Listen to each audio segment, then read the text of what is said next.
Hi there, welcome to No Nonsense Whiskey. My name is Vin PF and on today's episode we've got another Whisky In, Whisky Out for you, this time covering the month of July 2023. If you don't know the format by now, this simple video, all I do is I talk about the whiskies that I got in this month versus the whiskies that I killed this month. It varies in strength to strength between video to video, but you know, it's a pretty typical month this month in terms of quantity anyway. Quality is through the roof, but you'll see that as we go through it. As always, I don't like to waste much time, so you know, if you are more interested in the Whisky Outs or the Whisky Ins, there are markers below, chapters below that will take you directly to where you want to go. And final housekeeping is that, of course, all of my videos that relate to these whiskies, if I've reviewed them already, will be in the description below. And I always try to come back to these videos later on, once I've done the reviews for these videos, and add them back in there as well. So if you are watching this a little bit later on in the future, then you can check that out and hopefully you'll see more complete reviews there. So yeah, in any case, let's get straight on to Whisky In for this month and we'll see what we've got. Now I'm going to reach down here first because this, you'll have seen this one, I've done a review for it already, but this is absolutely obscene packaging, like in kind of a good way. But yeah, this is the Nine Rivers Founders Cask Expression number 1. They're Madeira. So if I open this, you'll see there's the bottle. This side over here is pretty much hollow, but they do source their packaging sustainably and recyclable and all that lot. So you know, this, I'm not sure about this foam. I'll need to double check, but hopefully this should all go into the recycling. But I have to say, I think that the general point of this is to either there's 6 of these expressions or will be eventually. There's 3 of them right now, there's 6 of them now. Unfortunately you can't get these outside of China unless you know people like me apparently. But yeah, I think what they want you to do is sort of open it like this on your shelf, or you know, stack them all next to each other, but it's massive.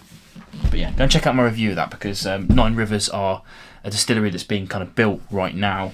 And you can check out their YouTube channel. It's really good. They're doing really good content on there where they're covering their build basically. At the moment it's quite a lot of concrete and brick, but eventually, considering the transparency we've had off them so far, I think we're going to be having quite a lot of information about their stills. They've got quite a lot of stills going in. Okay, I'm going to sort of put that here. You know, it's massive, so you'll be able to see it still. And we'll move on to the next couple. Next up we have this. This is the Glencadam. This is the Reserva PX, the small batch. I managed to get myself onto a tasting for all of this new release of kind of wine finishes, and they had a bunch of different port ones, some white wine, red wine, and this PX. And I sort of, as I was going through it, the Andalusia was the one I'd tried before, and I quite liked that. Never covered it on the channel. I was going through the tasting, and the order that they put us through was a port, a couple of wines, the PX, and then the Ruby port, I think it is. When I got to this, I wasn't expecting to like it. You guys know I'm not a huge fan of sherry cask finishes or anything like that. PX, I tend to not mind if it's mixed in with a bit of peat or whatever, but this isn't that. But when I got to it, I found it quite incredible.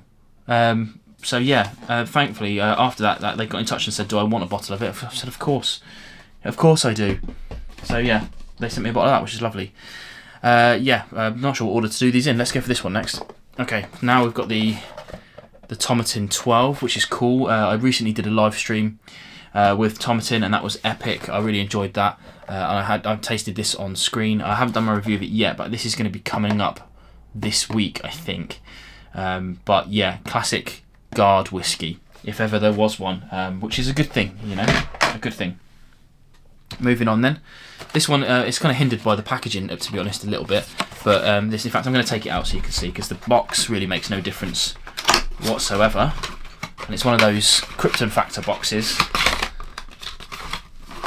maybe to help you guard. So this we have here an Adnams, if it'll focus. It's probably, I think the light's blowing it out. There you go. This is the Boutique Whiskey Company, obviously. Adnams 7-year-old batch 1.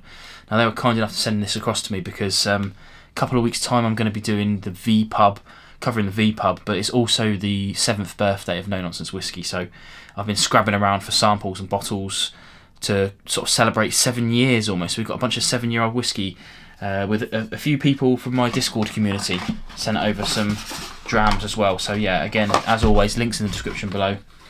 For my Discord community, if you're into that sort of thing, I I really like this score. Sorry about the extra noise. Like I said, Krypton Factor box. Let's close that up and put that back there. Then we have this. This is the Cotswolds Golden Wold batch 01 2022. These guys, again, were kind enough to send this over to me after I did a live stream. So, you know, wins all round. I should be covering that soon enough. Expensive. It's expensive, but I'll get into that on my review and we'll see what we got. Going straight on then to expensive. Actually, this is a bit of a theme going on this month because, again, based on a live stream, I did lime burners recently. Now that live stream came about because they got in touch saying that that Cameron was in my time zone. Not that would make any difference, but Australia, especially sort of Western Australia, is quite difficult to achieve kind of a congruence on live stream because it's at any good time for me. I mean, me personally, I suppose I could go live at like midnight or something like that. It's very early in the morning for them. If I go live at 8 PM, it's not going to work. Anyway, he was over this side, so we did the live stream a couple of months ago. But unfortunately, I wasn't able to try any lime burners because it's quite hard to get over here. So yeah, again, as a thank you for the live stream, they agreed to send over a couple of bottles. These are Wians. These are 350 mils, and these are expensive. We've got the lime burners port cask strength, and the lime burners single malt whiskey darkest winter. Both beautiful, both quite pricey. But again, what I'm going to do is I'm going to review these. I think these are. It's probably not worth me doing a separate video on these. So I'm going to do both of these together so we can talk about the differences. But let me know in the comments below what you want to see with that. If you'd rather see 2 individual videos, let me know. Happy to do that, but I'm also happy to do a little versus. There you go. So yeah, a bit of a stunning whiskey in this month. I've certainly been a lucky boy, and I've certainly not had to kind of reach into my pocket to kind of get anything this month, which is great. I love that because summer's always tough with the whiskey world. That's the Whisky In done. Time to move on to Whisky Out, and we've got 4 as normal, funnily enough. But you know, as always, I caveat with, I think, yeah, I'm going to say at least 3 of these were right at that kind of heel kill stage. So this month has been a bit light on kind of whiskey drinking. So there you go. First one then, I've only just covered this. This is the Ben Nevis. I'm going to say Corlish again, but I think it's something like Coyalish. I got a comment the other day from Vicky saying it's Coyalish, something like that. It's quite a tough word to say. But yeah, this was one of those ones where my friend Alex gave me the heel kills, something like this, to try, and I really enjoyed this actually. It's not easy to get hold of, but if you can, it's a good price, 35 quid. Doesn't quite make it into guard whiskey territory for me because it is not that easy to get hold of, but yeah, it has turned my eyes onto Ben Nevis a bit more. I haven't really covered them on the channel much, so I'll be looking to try and get hold of the 10-year if I can at some point. Why not?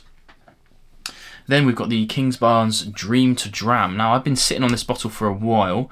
It's really lovely bottle. I was bought it for my birthday a couple of years ago, and really great first expression for a youthful whiskey. And then, of course, comes along the Ducat, which replaces this directly. I think maybe because this one is quite clearly stating first fill ex-bourbon, first fill STR.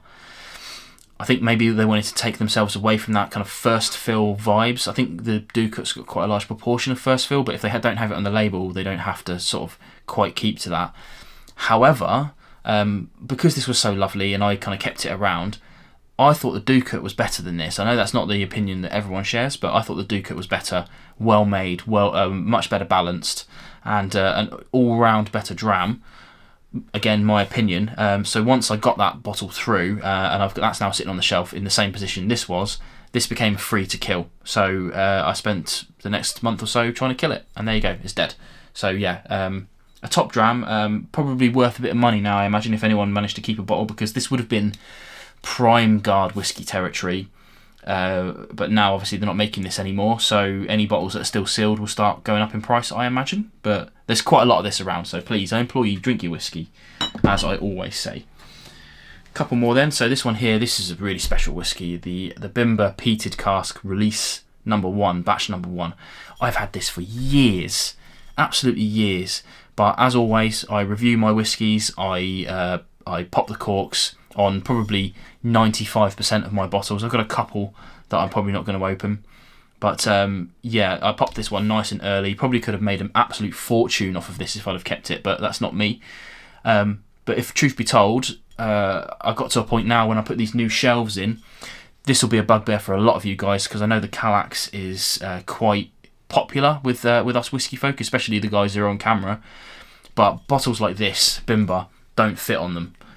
They're just shy, and it's quite, I'm going to say it's quite irritating, because I want to put them on the display, but that means they either have to go on the floor or on right at the top of it, which is no good.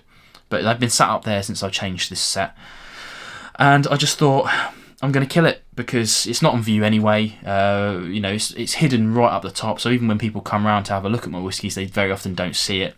So I thought, time to just get it killed. So there you go, killed it. And in exactly the same vein, I have this this beast here, this Montgomery's Rare Select, and this is a Highland Park from 1994. It's a 21-year-old, so it was actually bottled in 2015, early. So yeah, this is a Highland Park 21-year-old, and I think this is still available for 150 odd quid, which is an absolute steal for a 21-year-old Highland Park, and of course single cask as well. So I think probably ex-bourbon, but you know, even the standard OB release of Highland Park 21 will have a mixture of sherry and bourbon in it. So it was really interesting to see it from a different perspective, if that makes sense. Yeah, my friend Dale bought me this for the birth of my child. I was going to say first child then, but I don't have a second one, just the one at the moment. And she's now just about to turn 3, so I've had this for 3 years, and it tasted just as good on the last drop as it did the first. So yeah, I mean, it's a bit of an age-old thing. I know people talk about oxidation and all that lot, but I am not a big subscriber of it. I've only ever had one whiskey go bad from leaving it, and I actually put it in a decanter. And that was a Glenfiddich 18. I put it in a decanter, which I think is behind me somewhere here. I don't put anything in it now, but I don't think the stopper is quite a perfect seal. So after a couple of months, the whiskey went bad, and it's the only time I have ever experienced a whiskey being kept in a container that didn't do so well. I've had a number of bottles now for well over sort of 3-4 years. Most bottles don't make it that long, to be honest, but some of the special ones do, and they've all been fine. I keep them in this room here. I've got curtains closed. There's no daylight. There's no sunlight getting to them or anything like that. Pretty stable temperature. I think those are the more important things, rather than how often you pop the cork or whatever. There you go. So yeah, fairly longer one today because I had more in than usual. But yeah, that's my Whisky In and Whisky Out for July 2023. I know you guys like this sort of video, so let me know below what whiskies you got in and what whiskies you killed this month. And let me know if you're still liking this sort of content. It always helps if you hit the like button, because then I know you guys are enjoying it. But in any case, I'll see you again on more WIWOs and stuff in the future. But of course, as always, please do check out the reviews in between these videos. It really does help, and it really does keep the channel ticking over. See you again on more videos. Cheers.